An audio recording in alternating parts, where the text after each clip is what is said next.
Try to center us back again on our talk, on the topic, and get going, and we won't have to move again. Hopefully. I just want to start with the last sentence that I read. I'm not defending Stalin or anyone else. As a researcher and a scholar, I deal with facts and evidence.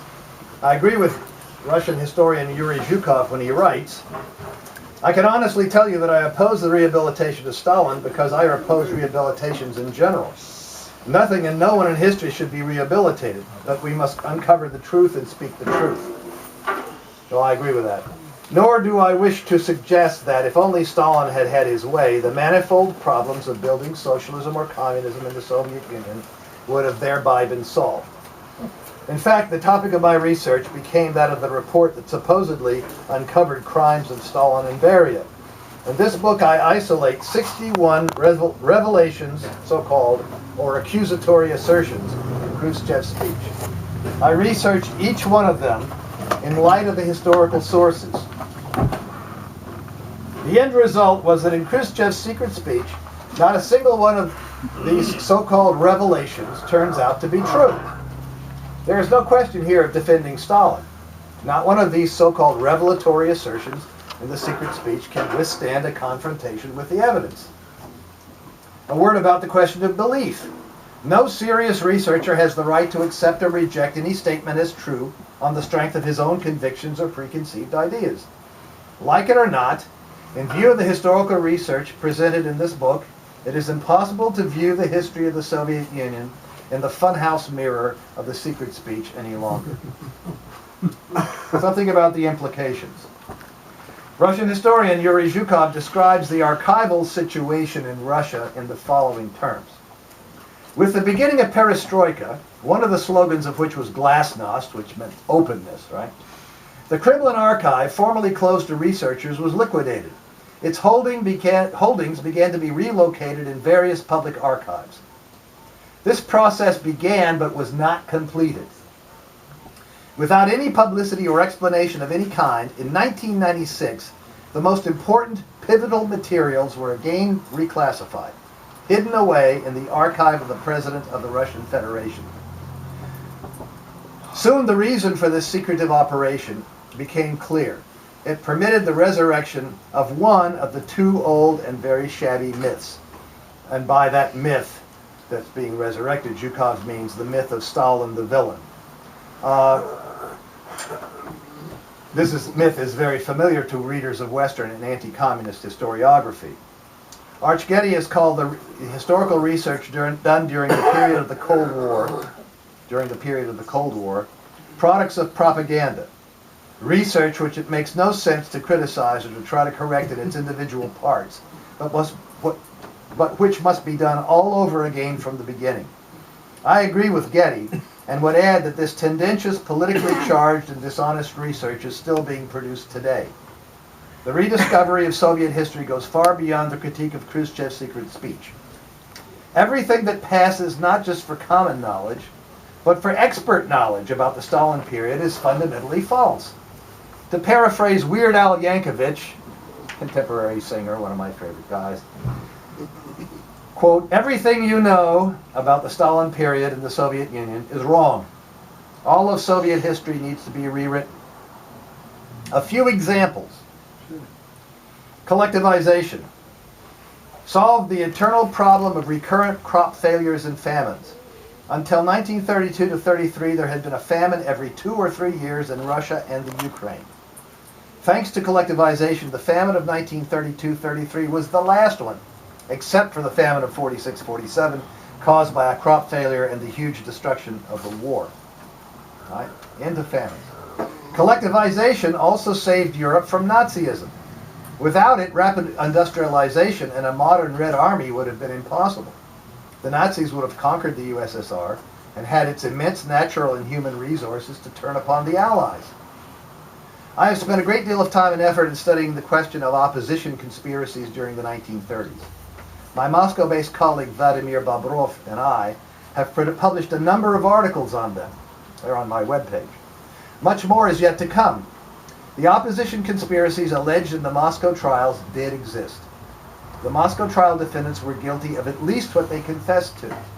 In a few cases like that of Nikolai Bukharin, we know that they were guilty, we can prove today that they were guilty of more than what they confessed to. Leon Trotsky did indeed collaborate with the Germans and Japanese on the evidence. Likewise, the Trotsky archives shows that Trotsky lied over and over again to the Dewey Commission hearings. The various Trotsky archives around the world hold documents that show that Trotsky and his son Leon Sedov discussed between themselves what lies they were going to tell to the Dewey Commission and in their writings. Likewise, Trotsky did form a bloc with the Zinovievites, Wrights, and others to assassinate Stalin and other Soviet leaders, as charged in the Moscow trials. On December 1st, 1934, they did succeed in murdering Sergei Kirov in Leningrad. The so-called Great Terror was deliberately caused by Nikolai Yezhov, head of the NKVD, who killed, probably, several 100,000 Soviet citizens in an attempt to sow discontent with the Soviet government and help open the door for a German and/or Japanese invasion. The military conspiracies, too, were genuine. The Soviet Union did not invade Poland in 1939. You didn't know that, did you? They didn't. The Moscow-Ribbentrop Pact did not divide up Poland, much less Europe. It enabled Allied victory in World War II. The Nazi propaganda version that the Soviets shot 14,000 or 22,000 or however many Polish prisoners of war at Katyn has been seriously challenged. There is good evidence that the so-called smoking gun documents are forgeries. The only source in English for information about this fascinating historical subject, one in which the evidence is still being uncovered, is my webpage on the subject, which is on my webpage, on my homepage. I also have articles, some shorter, others longer and with fuller documentation, about all of the issues I have just mentioned. Since my friend George explicitly mentioned the allegations that Khrushchev had Sergei Kirov murdered on December 1st, 1934, let me say a few words about this question. I have just finished a book on the Kirov murder and just signed a contract, actually last week, with a publisher in Russia that's going to appear. Khrushchev wished to prove that Stalin had had Kirov killed. This was part of his plan to declare all the defendants in the Moscow trials innocent. He had only just begins to do this in the secret speech of '56, but continued to do much more of this later. Eventually, Khrushchev's top-level commissions found that Stalin did not kill Kirov, but they could not or did not want to contradict Khrushchev's basic historical paradigm. So they concluded that Leonid Nikolaev, who did shoot Kirov and was caught on the spot, was a, quote, lone gunman. Stalin, therefore, must have had everybody else framed. The Khrushchevites declared that all the Moscow trials were frame-ups and all the defendants were innocent. This became the basic story for the Western anti-communists, as well as for Roy Medvedev and the Soviet Khrushchevite anti-communists. Robert Conquest picked it up. Conquest and others eventually returned to the story that Stalin killed Kirov. Conquest and then Amy Knight, another Western anti-communist researchers, wrote books to try to prove this. Gorbachev's men wanted to prove it too. Alexander Yakovlev, Gorbachev's right-hand man, tried hard to encourage Gorbachev's rehabilitation commissions and Politburo researchers to prove that Stalin killed Kirov, but they were unable to do so. Eventually, they too fell back on the Khrushchev-era findings that Nikolaev was a lone gunman, and Stalin framed everybody, like the evil guy they all wanted him to be. This is the position assumed, not proven or even argued, but assumed, by Alla Karelina, the Russian authority on Kirov. She was the curator of the Kirov Museum in Leningrad for many years and published her book in the 1990s and republished it in 2001. In September 2010, just a year ago, Matthew Leno, a professor of Russian history at the University of Rochester here in the States, published an 800-page book in the Yale University Press's series, Annals of Communism. The book is titled The Kirov Murder in Soviet History. Leno has spent the last 10 years writing this book. It is supposed to be the last word on the subject. In it, Leno claims that he has proven the Khrushchev-Gorbachev-Karelina hypothesis that Nikolaev was a lone gunman and that Stalin framed everybody. I have just completed a book-length project that begins with a detailed dissection of Leno's book and goes on to consider all the evidence that Leno never considers, either dismisses or ignores entirely, never even telling his readers that it exists. There is no doubt that Leno is wrong. We have a huge amount of evidence now that proves that the men convicted and executed along with Nikolaev in December 1934 were in fact guilty. More than that, we have a huge amount of evidence that the accused in the Moscow trials, all three of the Moscow trials, were also guilty. Guilty not just of what they confessed to, but also of some crimes to which they did not confess, but which came to light later on. The same is true of the military men convicted in the so-called Tukhachevsky affair. We now possess a huge amount of evidence of their guilt. Their innocence is asserted by every authority in the field, but the evidence tells the story. My colleague Vladimir and I have done much research on this as well. Lino does not mention any of this evidence, undoubtedly because it contradicts his own preconceived idea that Nikolaev was a lone gunman. The point is, this has to be his conclusion. It's preconceived because it is the only conclusion acceptable to mainstream anti-communist historiography. Just like, quote, the Soviets shot all the Polish POWs in cold blood, end quote, is the only version of the Katyn massacre acceptable to mainstream anti-communist historiography.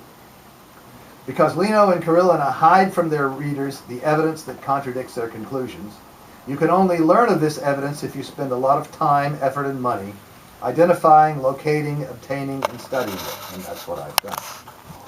I cite these examples to illustrate how completely fraudulent the canonical history of the Soviet Union has been and remains. And this history is canonical not just for pro-capitalist anti-communists, but unfortunately for almost all on the left as well. The political forces that promoted first a greater role for the market in Soviet society, and then the wholesale return to super-exploitative capitalism in the Soviet Union, are the same ones who demonized Stalin in the Stalin years. They also sponsored the research, or better put, propaganda, that spreads this version of history, which is the mainstream version in Russia as it is elsewhere. The historiography of the Soviet Union has been dominated by propaganda from the beginning, but the propaganda came to predominate during the post-World War II Cold War. During the past decade, I've spent a great deal of time and also money acquiring and studying the documents from the former Soviet archives that have been released since the end of the Soviet Union in 1991. I've concentrated my study on those documents that deal with the Stalin period, and within that period, I've mainly concentrated on the 1930s. I've also studied a great many secondary sources by well-known experts on this period in Russia and the West. All of the most famous voices and controlling influences in Soviet history today are anti-communist ideologues who misuse historical science in the interest of demonizing Stalin and the Stalin period. This is not only a matter of political bias, though there is plenty of that. There is a great deal of deliberate falsification, provable outright lying in works by famous historians of the Soviet Union.